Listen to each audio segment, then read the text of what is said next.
Hi, and welcome to this Lernard.com section on Jenkins Pipeline as Code.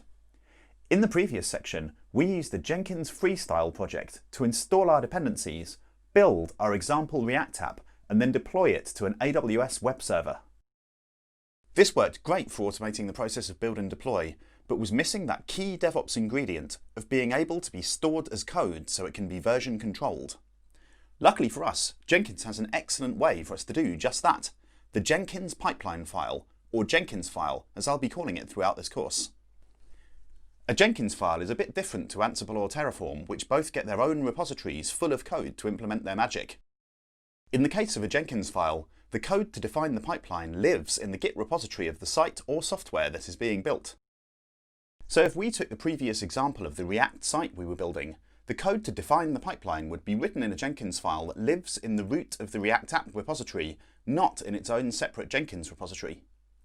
In this section, we're going to create a Jenkins file to mimic all the steps we manually created in the previous section, and get Jenkins running this file so we can see it deploying our site into AWS again.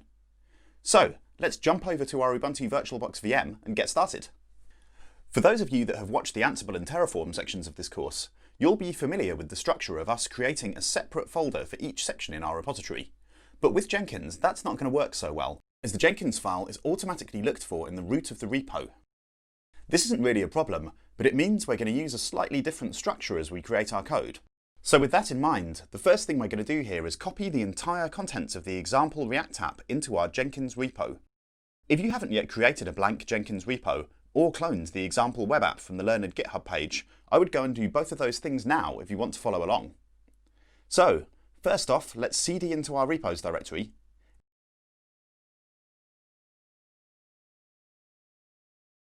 And if I list the contents, you can see here we have our example web app, and the so far blank Jenkins repo.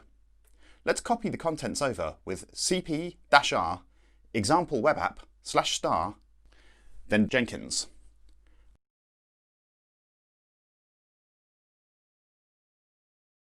Okay, great, looks good. As always then, let's open this repo in Visual Studio Code and get started making our Jenkins file.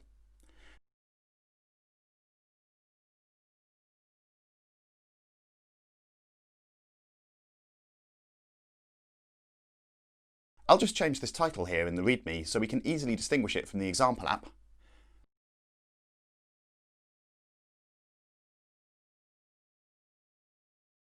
And now we're going to make a new file called Jenkins file.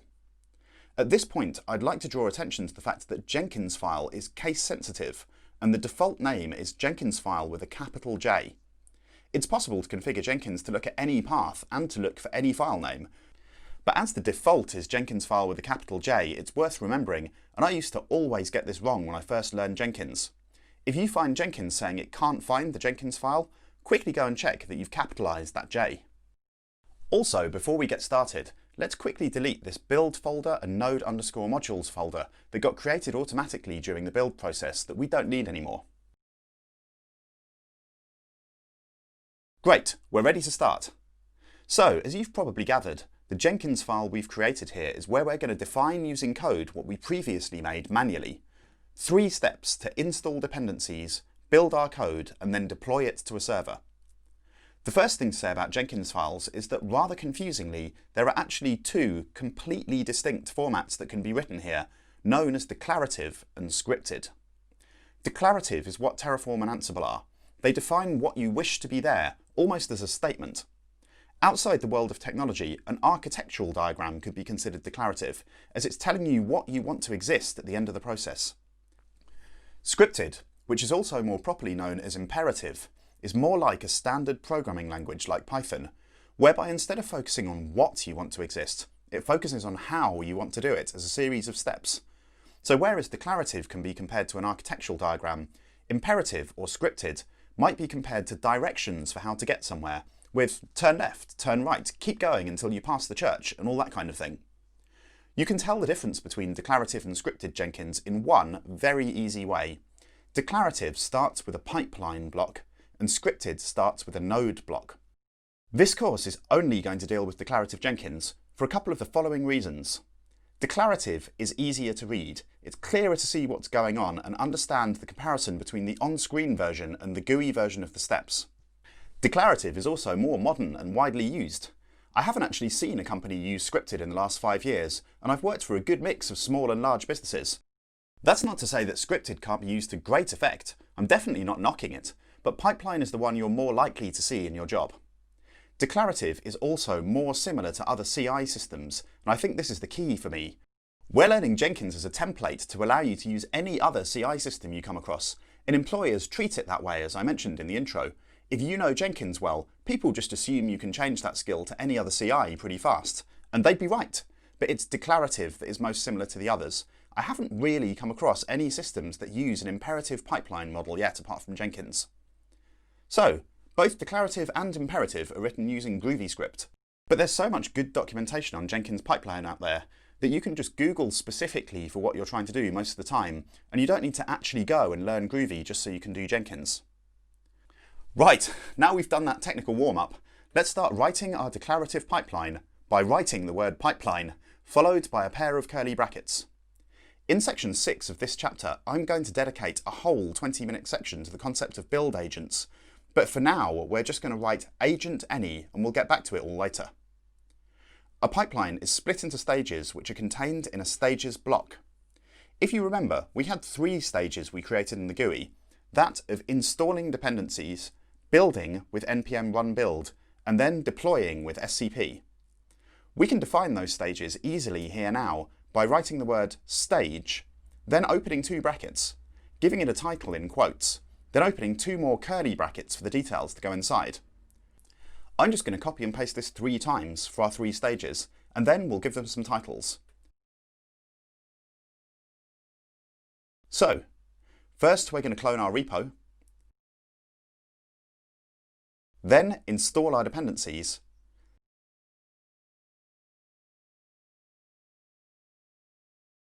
then we're going to build the project into its build folder. So you can see at the moment we've got a pipeline containing a stages block that contains 3 stages that we've then named after their respective purposes. Stages are composed of steps, a bit like Ansible jobs composed of tasks. So inside each one of our stage blocks, I'm going to nest yet another block called steps. Again, we'll open some curly brackets, and then I'll copy and paste this into the other stages too.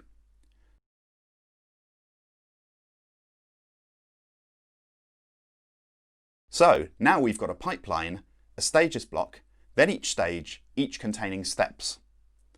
Now finally, I'm going to write what steps each stage should have. For the git clone, I'm just going to write checkout SCM, which will do all of that automatically for us. We don't have to define where that repo is, because the assumption here is that it's the repo that the Jenkins file lives in that we're always referring to. In the next stage, our step is going to be sh, which is the same as choosing execute shell in the GUI, followed by opening some quotes for our command, which of course is going to be npm install. We'll do the same for our build step too. So, sh, then the quotes, then npm run build. It's a good looking piece of code this. It's easy to look at and get an immediate feel for what's going on. 3 stages and we can instantly see what they're all doing. Okay, ignoring the deploy stage for the moment, which we're going to create in a minute, the next thing we're going to need to do is connect Jenkins up to our repo so it detects and acts on this Jenkins file. So let's jump to the browser, browse to our locally hosted Jenkins server at localhost 8080, and then click New Item up in the top left here. Now I know what you're probably thinking. Wait, this is manual work, this isn't automated. And yes, it's true.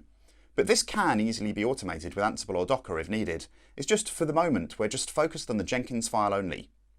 So, let's give our new project a name, which I'm going to call Section 4.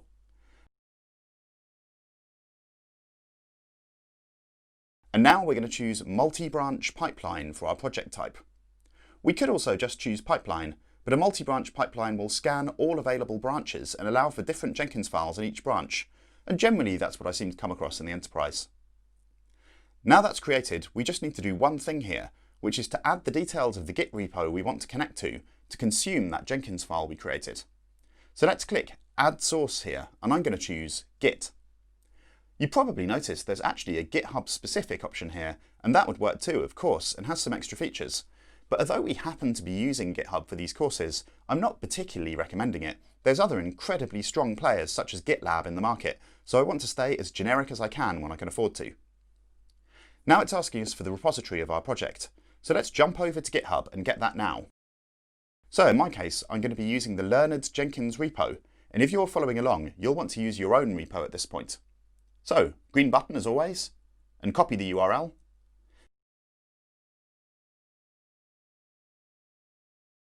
And now I can paste this back into our URL field. As we've already configured Git credentials in the last section, I can now just choose them from the drop-down here rather than having to write them again.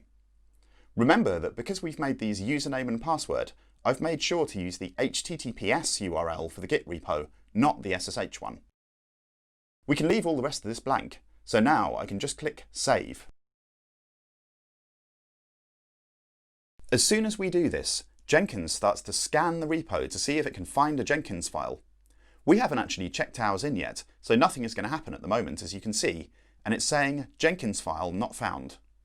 Let's fix that now by hopping over to the terminal and pushing that code we created up to master. So, git status. And if we're happy that's what we want to add, which I am, then git add -a, git commit -m with a sensible message, so added code and created Jenkins file.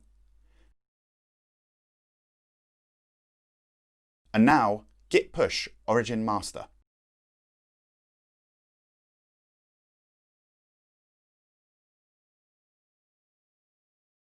If we go back to Firefox now and take a look in our repo here, we can see it's uploaded both the web app and our Jenkins file, which is good. And now in Jenkins, I can kick off a rescan of the repo.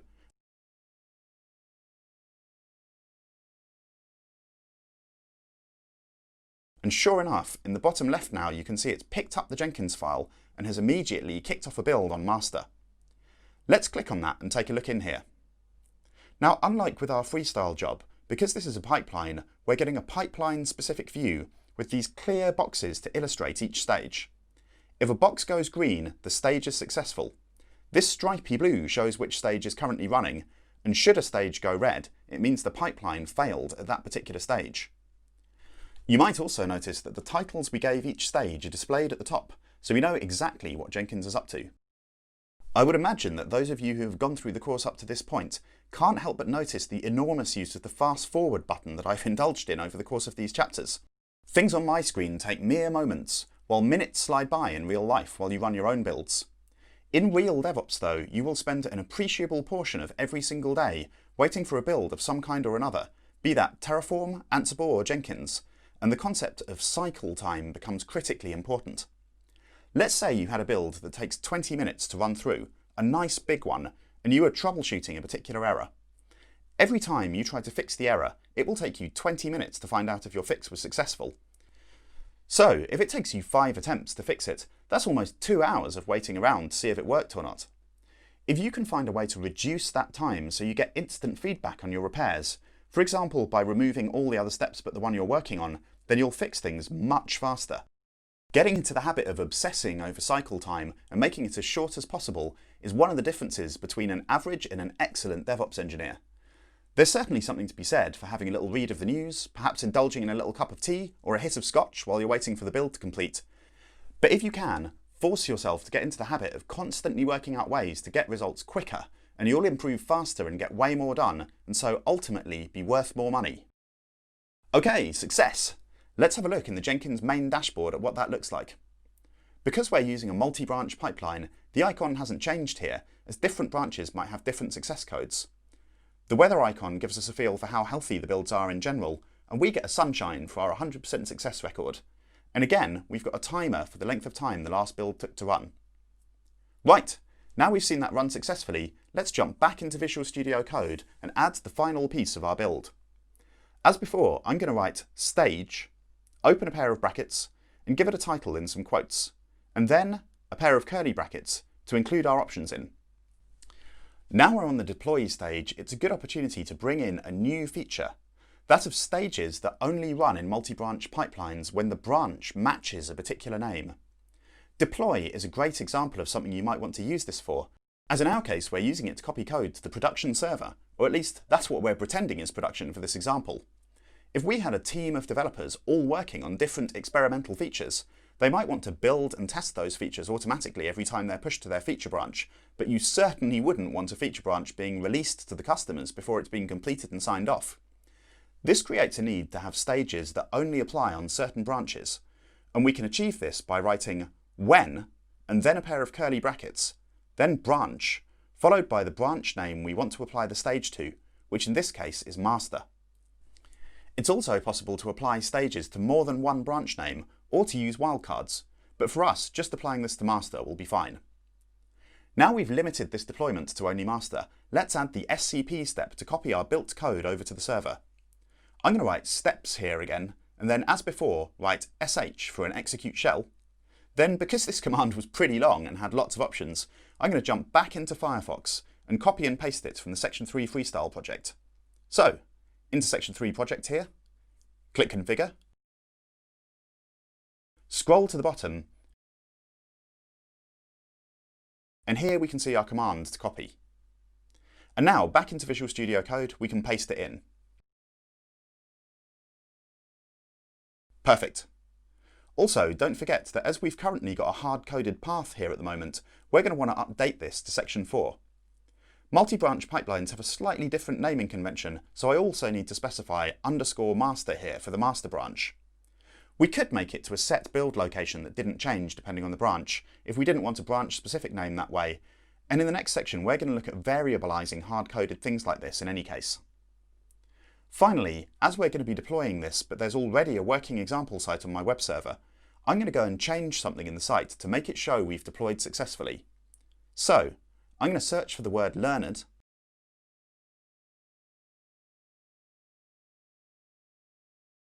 and then I'm going to change this description here to say Section 4. Right, let's get this going by pushing these changes up into the repo. So as always, git status, and we can see it's just got the two files we changed there. So git add a, git commit, our message, and then git push origin master again. Now that's done, hopefully we're going to see this build and deploy in Jenkins this time. So we'll hop back to the main dashboard here, into Section 4, choose the master branch, and then kick off the build with build now. We can set the build to kick off automatically whenever we push, by the way, which is certainly the norm in industry, so we'll be adding that to the pipeline in the next section. By hovering over the commit here, we can take a look at the commit message, which as you can see matches the added to deploy stage message I wrote on the git command. This is another good reason to write meaningful commit messages if you can, though focus on keeping them short and concise as well. And great, it's done! Let's quickly check that worked then by browsing to the web server in a new tab. And sure enough, oh whoops, there we go, our Section 4 message that we added just before we pushed. Just before we wrap up this section, let's double check that our exclusion on the deploy step is actually working and only applies to master by creating a new branch. So, back in the terminal here, let's create a new branch using git branch develop. And now we can check out that branch with git checkout develop. A git status confirms we're on that branch. And now I can push the new branch back to GitHub with git push origin develop. If you're not familiar with these commands, I go through all of these in depth in the basic chapter on Git. Right, back into Jenkins one final time, and let's kick off another scan of the repo here so it picks up the branch. And there we can see it's now building develop in the bottom left. If we jump into that, I'll super fast forward it as you know what to expect at this point. And there we can now see 0 seconds on the deploy because it skipped that stage and done nothing because the branch name isn't matching the word master. And that's it! Mercifully, we don't need to do our git commands at the end here now, as we're constantly pushing our code all the time like the true professionals we are now that we're working with Jenkins. This was a long but really critical section in this chapter, getting the concept of the Jenkins file down. We've got some ultra cool stuff coming up next that will bind all 4 chapters together into a cohesive whole, but conceptually speaking, we're already most of the way there with Jenkins. We've got our build and deploy automated, just like we showed in the intro, and we've also codified and version controlled our pipeline. Still though, we've done all this quickly and easily, and there's a lot of improvements we can make. So in the next section, we're going to take a look at some sexy extras to make this look a little bit better. Hopefully see you there.